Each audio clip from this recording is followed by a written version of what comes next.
দর্শক, এই মুহূর্তে আমরা আছি ঢাকার মোহাম্মদপুরের বসিলা রোডে। যে মোড়টি আপনারা দেখতে পাচ্ছেন, এটি একটা সময় প্রচুর যানজট থাকতো, বেড়িবাঁধ দিয়ে সরাসরি গাবতলী পর্যন্ত। কিন্তু শিক্ষার্থীদের দায়িত্ব পালনের কারণে এখানে অনেকটা এখন কমে গেছে এবং নিরসন হয়েছে মানুষের ভোগান্তি। রাস্তার ট্রাফিকের দায়িত্ব যে শিক্ষার্থীরা পালন করতেছে, তো এই অবস্থায় স্বস্তি কেমন ফিরছে এবং রাস্তা যানজট কেমন ফিরছে, আপনাদের উপকারিতা কেমন? খুবই ভালো কমে গেছে, আরো ভালোই লাগতেছে। কোনো তারপর রাস্তাঘাট ক্লিয়ার, এরকম যদি সবাই নিয়মকানুন মাইনা চলে তাহলে আপনার আবার দেশটা সুন্দরভাবে চলবে। রাস্তার এখন কি অবস্থা? ভালোই আছে। আপনারা রিক্সা যে চালিয়ে এখন স্বস্তি কেমন? এর আগে যে অভিযোগ পাওয়া যেত যে রাস্তায় চাঁদাবাজি হতো রিক্সা চালকদের কাছ থেকে, গাড়ি চালকদের কাছ থেকে, এরকম কোনো অবস্থা এখন ফিরছে? কারা নিত? ট্রাফিক পুলিশরা। এখন কি ওই অবস্থা আছে নাকি? রাস্তাঘাটের শৃঙ্খলা ভালো হয়েছে, এখন কি রাস্তায় হেলমেট ছাড়া চলার যে ব্যবস্থা আছে, সবাই তো এখন দেখতেছি রাস্তায় হেলমেট পরে চলতেছে, তো এই অবস্থাকে আপনি কিভাবে সাধুবাদ জানেন এবং কি মনে করেন এই বিষয়ে? আমি খুব ভালোভাবে সাধুবাদ জানাবো, কারণ হেলমেট এটা সিকিউরিটি মানুষের জন্য। হেলমেট ছাড়া যারা যাবে এটা তার নিজের রিস্কে, সে চাচ্ছে অ্যাক্সিডেন্ট হলে তো পরে এটা খেসারত দেওয়া লাগে। তো এখন মানুষজন এটা মানে কি বলে জোর করে হলেও মানতেছে, এটা খুব ভালো। আর কোনো বিধান দেখছেন নাকি শিক্ষার্থীদের পক্ষ থেকে যে হেলমেট না পরলে কোনো শাস্তি বা এই ধরনের কোনো? শাস্তি কিছু দেখিনি, বাট হ্যাঁ একটা কাউন্সিলিং করতেছে এক প্রকার, যে একটু দাঁড়া করিয়ে কোশ্চেন কাজ করতেছে, বলতেছে, বুঝাচ্ছে যে কেন আসলে হেলমেট পরাটা উচিত। এটা আসলে ভালো। আর যেহেতু প্রশাসন নেই, তো শাস্তিরও আসলে বিধান নেই, এটা তো অ্যাকচুয়ালি শাস্তিটা না দিয়ে এটা ভালো করতে পারে। কারণ প্রশাসনের ক্ষমতাটা স্টুডেন্টের হাতে নিলে তখন মানুষজন একটু এবার নেগেটিভ দিকে চলে যাবে। ঠিক আছে।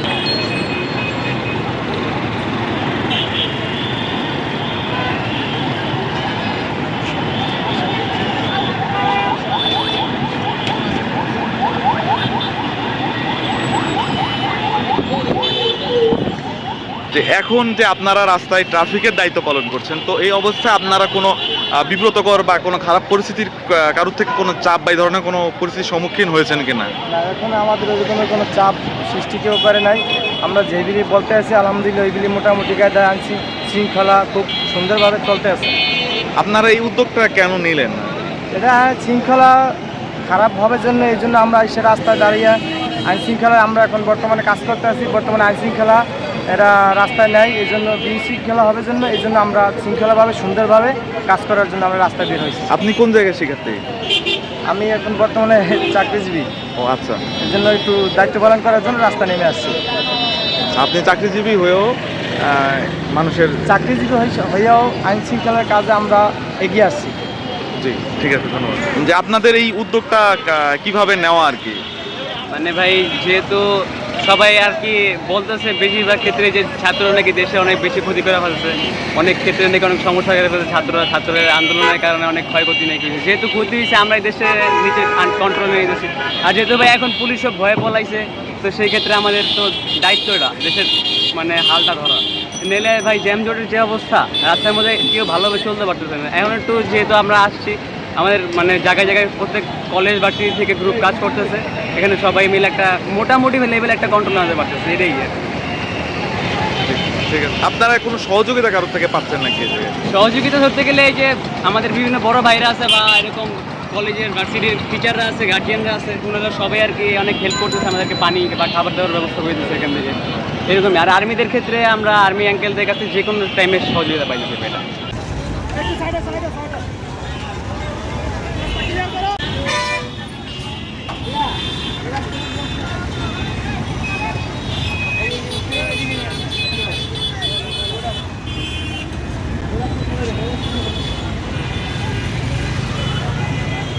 পাবনা থেকে আসতেছি।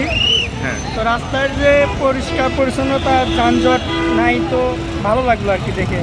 ছাত্ররা যেভাবে কাজ করতেছে একসঙ্গে, অনেক ভালো লাগছে আজকে আসার পরে।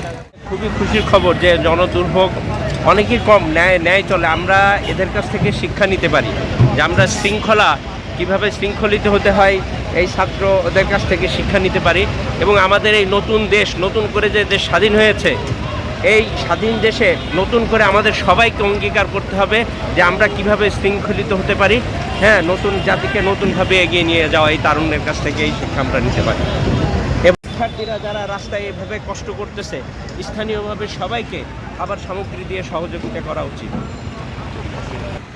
কি অবস্থা এখন?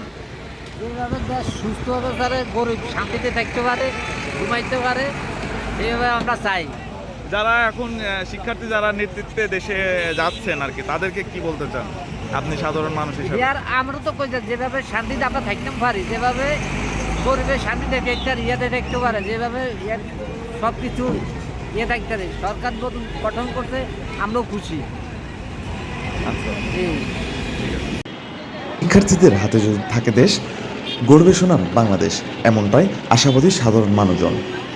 আর তার প্রতিফলন দেখিয়েছে একদিনের নতুন বাংলাদেশ।